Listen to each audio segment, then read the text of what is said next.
The fifth starter spot for the Seattle Mariners in 2023 really has never been in question. But with the emergence of somebody like Bryce Miller, along with having Emerson, Hancock, Taylor Dollard, Bryan Woo in the minor leagues, the Mariners were in an interesting spot. Of course, they already have the front four of their rotation. Some combination of Luis Castillo, Robbie Ray, George Kirby, and Logan Gilbert will be taking the ball days 1 through 4 of the season, provided that they're healthy. But that fifth starter spot was going to be between Marco Gonzalez and Chris Flexen, or one of these 4 minor league guys. Of course, at the beginning of the offseason, Mariners fandom, we kind of expected Chris Flexen to get traded. But at this point, it doesn't look like that's going to be happening. So basically, there are 6 pitchers vying for 1 spot on the roster. And I know we've listened to a lot of the interview that Locked On Mariners have done with Jerry Dipoto, but they just did such a good job and Jerry dropped so much information. So go ahead and listen to this little segment here about the 5th starter spot for the Seattle Mariners from Jerry Dipoto. Speaking about pitching, I want to get into this number 5 starter competition that it seems is going to be happening here in spring between Chris Flexen and Marco Gonzalez. But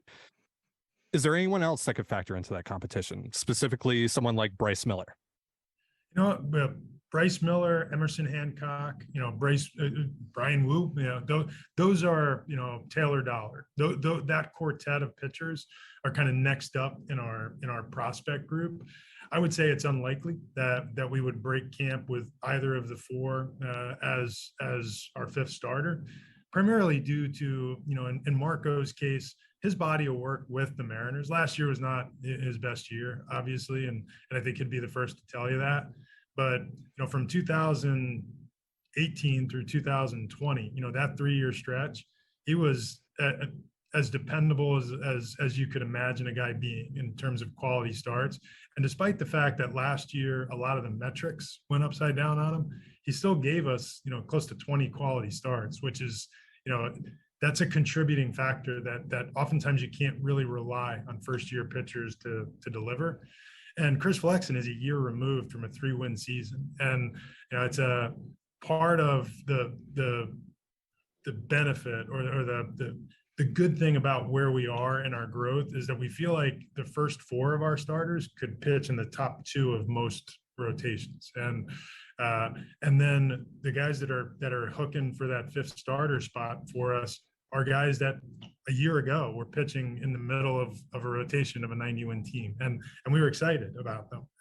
So I don't want to undersell what we feel we could get out of Marco and Flex, but you're going to show up in spring training, you're going to watch Bryce Miller throwing 100 with a slider, and you're going to watch Bryan Woo command 3 pitches, and Taylor Dollard is about as let's call it, has as much moxie as you're ever going to see from a pitcher who has yet to pitch an inning above AA. But because none of them has pitched above the AA level, I think it's more likely that we would start them in the minor leagues. And if one is to make the team, it's probably because either Marco or Flex, something happened. There was some type of injury there, and we had to tap into our depth early.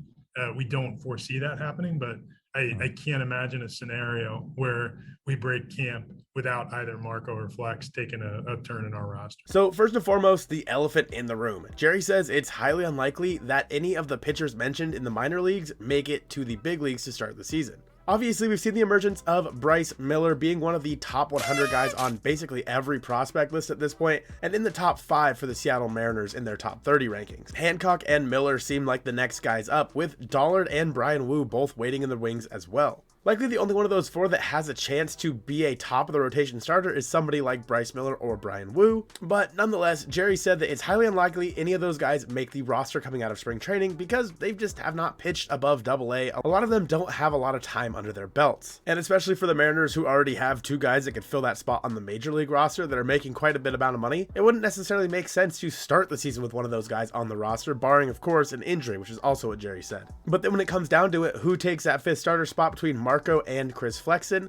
And while Jerry didn't outright say that it's going to be Marco Gonzalez, it's pretty much going to be Marco Gonzalez. The first thing Jerry notes is Marco's body of work with the Seattle Mariners. Marco has spent 6 years with the Mariners. He has exactly a 4 ERA, going 57 and 46 in his career, with 141 games pitched and 138 of those being starts. His ERA plus with the Mariners is 102, and Marco, for what it's worth, has been fine. Marco is about as steady as they come. And while we're likely not going to see 2020 Marco Gonzalez where he had 3.10 ERA and a 1.38 ERA plus, Marco Gonzalez is the embodiment of consistent. Basically 4 out of 5 times, Marco is going to go out there and pitch you into the 5th or 6th inning, maybe giving up 2 or 3 runs, but there's a decent chance you're going to get a quality start out of him. And Jerry said as much in the interview. Marco, of course, is also a left-handed pitcher, and Robbie Ray is the only lefty other than Marco Gonzalez projected to make the opening day roster. So maybe they want to have another lefty in the starting rotation. Of course, Marco has been the vocal leader for this team and the de facto ace back a few years ago during the rebuild. Marco is owed $6.5 million in 2023 and $12 million in 2024 with a $15 million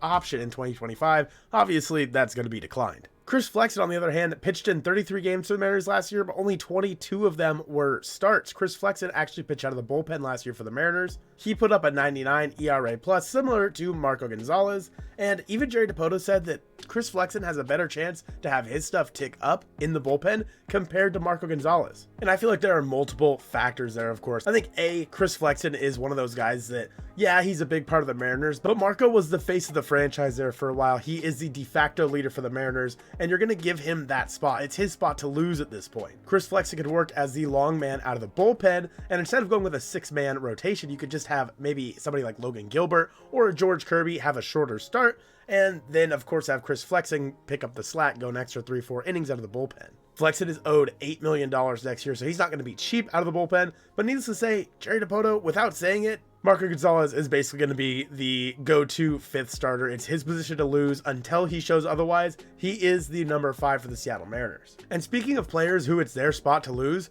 Jared Kelenic is going to be the starting left fielder for the most part for the Seattle Mariners in 2023. But again, it's his spot to lose, and there is a chance that JK loses that job. We have a video on that on the screen now. Go ahead and check that one out. I appreciate you guys watching this video, and go Mariners.